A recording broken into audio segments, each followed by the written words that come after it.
আসসালামু আলাইকুম। সকলের শারীরিক সুস্থতা এবং মানসিক প্রশান্তি কামনা করছি। দেখেন, এই সময়ের সবচাইতে যে রাজনীতির গরম আলোচনা সেটি হচ্ছে আমাদের সামরিক বাহিনীর কিছু সদস্যের বিচার এবং সামরিক বাহিনীর প্রধান ওয়াকারুজ্জামানের কর্মকাণ্ড। এগুলো নিয়ে ব্যাপক আলোচনা হচ্ছে। আমি এই বিষয় নিয়ে ছোট করে তিনটি অংশে অল্প কিছু কথা বলি। দেখেন, প্রথম কথা হচ্ছে যে সামরিক বাহিনীর প্রধান ওয়াকারুজ্জামানের আচরণটি কেমন আমরা লক্ষ্য করছি। এখন সে বিষয়ে বলি যে জনাব ওয়াকারুজ্জামান কিন্তু এখন যতগুলো যে ধরনের যে আচরণই করছেন না কেন, যেমন ধরেন কখনো তিনি নির্বাচন নিয়ে কথা বলছেন, কখনো তিনি সরকারের পক্ষে কথা বলছেন, কখনো আবার সরকারকেই নির্বাচন নিয়ে চাপ দিচ্ছেন, কখনো আবার রাজনৈতিক দলের কাছে যাচ্ছেন, যেমন ধরেন খালেদা জিয়ার সঙ্গে গিয়ে আলোচনা করছেন। হ্যাঁ, তো এরকম কার্যক্রম কিন্তু বিভিন্ন রকম কার্যক্রম তিনি করছেন। হ্যাঁ, মানে যদি এটাকে আমরা সামরিক বাহিনীর সরকার দেখতাম তাহলে একরকম, তাহলে সব কাজটাই তিনি করতেন। তিনি সব কাজটাই করছেন না। আবার তিনি মানে এই সিভিল সরকার যদি আপনার ধরি এটাকে, তাহলে তার কোনো অংশেই কি বলে ইনভলভ হওয়ার কথা না, কিন্তু তিনি আবার সকল অংশে নির্ভর কি বলে ইনভলভ হচ্ছেন। তো তার কার্যক্রম কিন্তু বিভিন্নমুখী হচ্ছে। এটার প্রধান কারণটা হচ্ছে এই যে জনাব ওয়াকারুজ্জামান এখন একটি উভয় সংকটে আছেন। তিনি সকল পক্ষের শত্রু। তিনি তার এখন জলে কুমির ডাঙায় বাঘ অবস্থা। তিনি বিগত সরকারের মানে শত্রু, কারণ বিগত সরকার মনে করে যে তার যে মানে অবস্থানটা নিলে বিগত সরকার টিকে থাকতো, অর্থাৎ আন্দোলনকারীদের বিরোধিতা করে যদি তাদের প্রতিপক্ষ হিসাবে সামরিক বাহিনীকে যদি তিনি কি বলে নিয়োগ করতেন যে আন্দোলন দমনের জন্য, তাহলে হয়তো সরকারটি যেতে হতো না। এটা বিগত সরকার অর্থাৎ আওয়ামী লীগের লোকজন সেটা মনে করেন, একবার সর্বোচ্চ পর্যায় থেকে একদম নিম্ন পর্যায়ের বা একেবারে মাঠ পর্যায়ের কর্মী সমর্থক সবাই তা সেটাই মনে করেন। সেই দিক বিবেচনায় তিনি এখন আওয়ামী লীগের শত্রু। আবার যারা এই আন্দোলনে বিজয়ী হয়েছেন, এই আন্দোলনের সকলেই কিন্তু মানে ওয়াকারুজ্জামান আন্দোলনের পক্ষ নেওয়ার পরেও কিন্তু তারা মনে করেন যে ওয়াকারুজ্জামান আন্দোলনের পক্ষ নিয়েছেন বাধ্য হয়ে। তিনি ইচ্ছাকৃত এই আন্দোলনের পক্ষ নেন নাই। তিনি গত সরকারের পক্ষ ছিলেন, কিন্তু আন্তর্জাতিক এবং আভ্যন্তরীণ চাপ, জাতিসংঘের চাপ, এগুলো সব কিছুর কাছে তিনি বাধ্য হয়ে নতি স্বীকার করেই আন্দোলনের পক্ষ নিয়েছেন। এটা এই মানে কি বলে আন্দোলনকারীরা মনে করেন। সেই বিবেচনায় তিনি আন্দোলনকারীদেরও শত্রুপক্ষ। অর্থাৎ তারা এখন মানে উভয় সংকট। তিনি এখন অস্তিত্ব মানে রক্ষার লড়াই করছেন। হ্যাঁ, তো তিনি কখনো চাচ্ছেন যে তাড়াতাড়ি করে নির্বাচন হয়ে গেলে তিনি এক ধরনের মানে সেফ এক্সিট নিতে পারবেন। আবার কখনো তিনি মনে করছেন যে সরকারটি যদি একটু দীর্ঘায়ু হয়, দীর্ঘস্থায়ী হয়, তখন এই সরকারের সঙ্গে ভালো সম্পর্ক না থাকলে তিনি মানে কি বলে বিচারের সম্মুখীন হয়ে যেতে পারেন। অর্থাৎ কোনোভাবে তার চাকরির সময় শেষ হয়ে গেলে অথবা তার চাকরি চলে গেলে তখন তিনি সামরিক মানে ট্রাইব্যুনালে বিচারের মুখোমুখি হয়ে গেলে সে শাস্তিটি সর্বোচ্চ শাস্তি হয়ে যেতে পারে। সেটা নিয়ে তিনি আতঙ্কিত আছেন। তো সব মিলিয়ে তিনি যেহেতু অস্তিত্ব সংকটে আছেন, তিনি যেহেতু তার জীবন মরণের লড়াইয়ে আছেন, এইভাবেও মনে হয় বলা যায় কথাটা। তো সেই বিবেচনায় তিনি যেসব আচরণগুলো করছেন সেগুলো আসলে তিনি করছেন তার নিজেকে রক্ষার প্রয়োজনে। তো সেটির ফলাফল কি হবে সেটি কিন্তু বলা যাচ্ছে না। যেহেতু তিনি মনে করছেন যে এটি তার অস্তিত্ব রক্ষার লড়াই, সেহেতু তিনি যে কোনো ব্যবস্থা নিতে পারেন। এক ধরনের শঙ্কা কিন্তু আমাদের মধ্যে থেকেই যায়, কারণ তিনি যদি সত্যি এটাই ধরে নেন যে এটি তার অস্তিত্ব রক্ষার লড়াই, যে কোনো কারণে তিনি যদি চাকরি হারান, কোনো কারণে যদি তিনি সামরিক বাহিনী থেকে মানে সরে যেতে বাধ্য হন, তাহলে তাকে বিচারের মুখোমুখি করা হলে তিনি ভয়াবহ মানে কি বলে শাস্তির মুখোমুখি হতে পারেন। সেইটি তার মাথায় ঢুকলে তিনি কিন্তু যে কোনো ধরনের পদক্ষেপ নিয়েই নিজেকে মানে নিজের জীবনের চাইতে বা নিজের অস্তিত্বের চাইতে বড় তো কিছু হয় না, তখন তিনি যে কোনো ধরনের পদক্ষেপ কিন্তু নেবার চেষ্টা করবেন। মানে সেটাই পরিস্থিতি কি আছে সেটার উপর নির্ভর করবে। তিনি যদি মানে সেই পরিস্থিতি যদি সামরিক বাহিনীর ভিতরে না থেকে থাকে, এখন তো আসলে তার প্রতিপক্ষ তো সবাই। ওই যে বললাম যে সামরিক বাহিনীর একটি পক্ষ তো ছিলেন যারা বিগত সরকারকে ক্ষমতা রাখতে চাইতেন। তো সেই পক্ষটি তো মনে করেন যে সামরিক বাহিনীর প্রধান হিসাবে তিনি তার মানে যথাযথ দায়িত্ব পালন করেননি বলে সরকারের যেতে হয়েছে। তো সেই বিবেচনায় সামরিক বাহিনীর সেই অংশটি তাকে শত্রু ভাবেন, আবার মানে সামরিক বাহিনীর যে অংশটি মানে সেই সরকারের বিরোধিতা করেছিল এবং সরাসরি মানে পক্ষে মানে সেই আন্দোলনকারীদের পক্ষে ছিলেন, তারা তো ভাবছেন যে উনি যেহেতু সরাসরি পক্ষে ছিলেন না সামরিক বাহিনীর প্রধান, সেটা তারা ধরে নেয়, তাহলে তিনি তাদের প্রতিপক্ষ। তার মানে সামরিক বাহিনীর ভিতরেও তারা এখন সবাই প্রতিপক্ষ। এই অবস্থায় তিনি তার অস্তিত্ব রক্ষার জন্য কি কি পদক্ষেপ নেবেন সেটি তো খুব বড় একটা ব্যাপার। তিনি যদি মানে কোনো বিশেষ ব্যবস্থা নিতে গিয়ে যদি ফেল করেন, তাহলে তিনি ভয়াবহ শাস্তির বা বিচারের মুখোমুখি পড়বেন। আবার মানে তাকে যদি অস্তিত্ব রক্ষার জন্যে মানে একেবারে এমন কোনো ব্যবস্থা নেওয়ার চেষ্টাও করতে হয় যেটি মানে কি বলে একেবারে মানে কি বলে মানে সরকারকেই নিজের নিয়ন্ত্রণে নেবার জন্যে কোনো ব্যবস্থা নিতে হয়, সেটাও তিনি চেষ্টা করতে পারেন। তো মানে তাকে এখন যে কোনো ব্যবস্থা নেওয়ার জন্য মানে প্রস্তুতি তাকে নিতে হচ্ছে। তো এটি একটি অবস্থা, অর্থাৎ তিনি কি করবেন এটা কিন্তু বোঝা যাচ্ছে না। আমরা মানে যে কোনো কিছুই কিন্তু হতে পারে।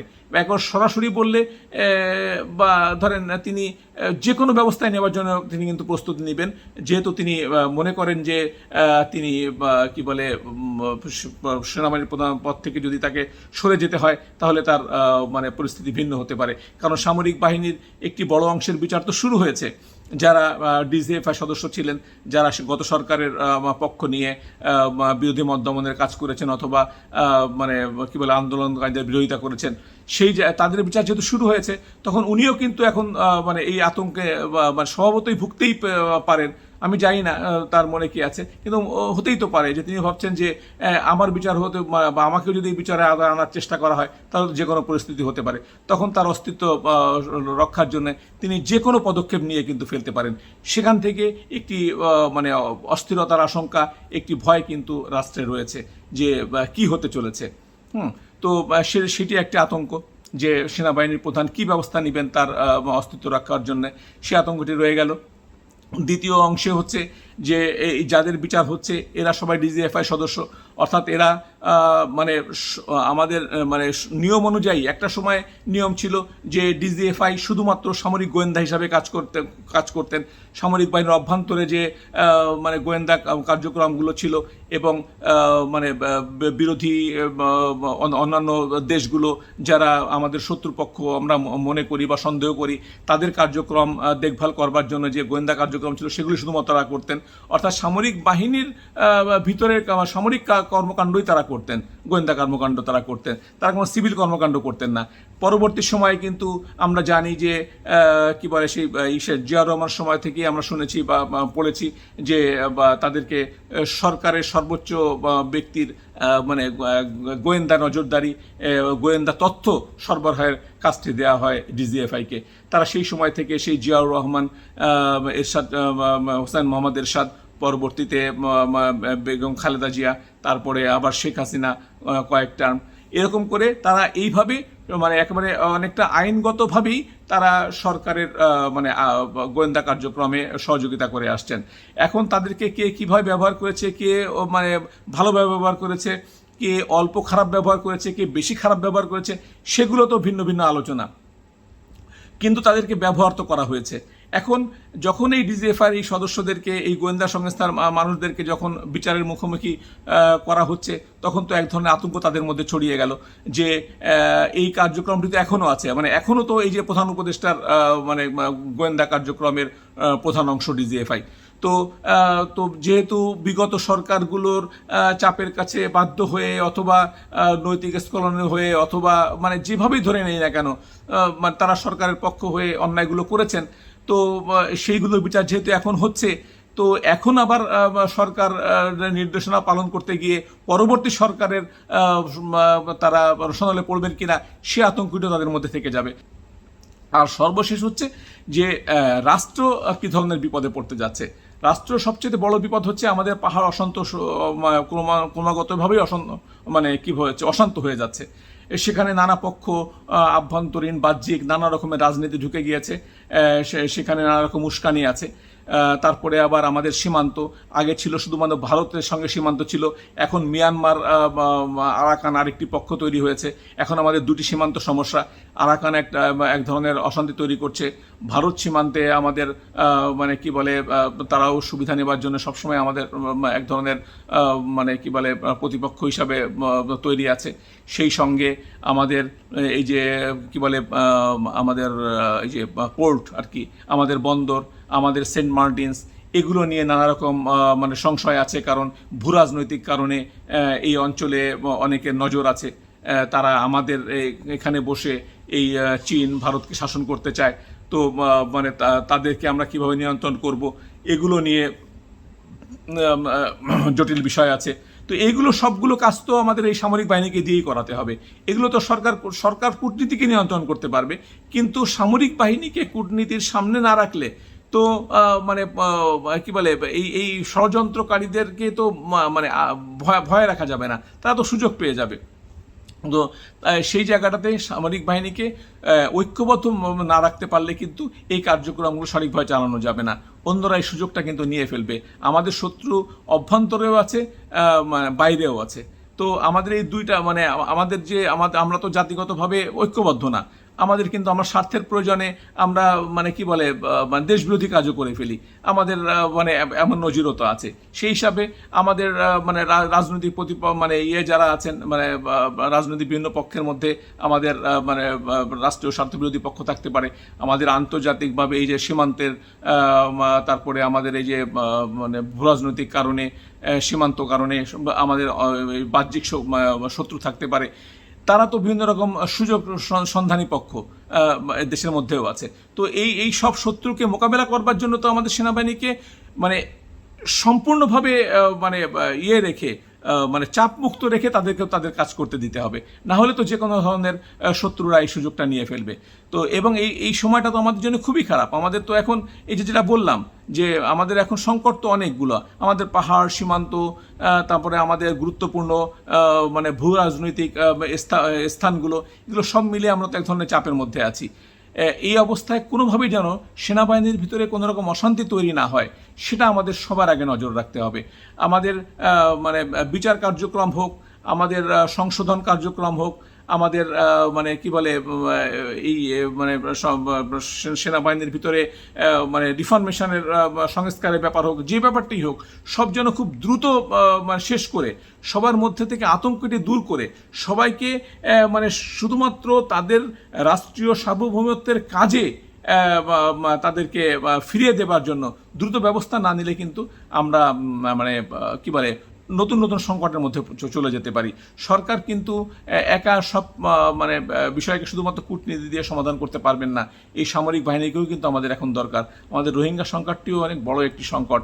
আমরা কোনো সংকটই তো সমাধান করে মানে শেষ করতে পারছি না।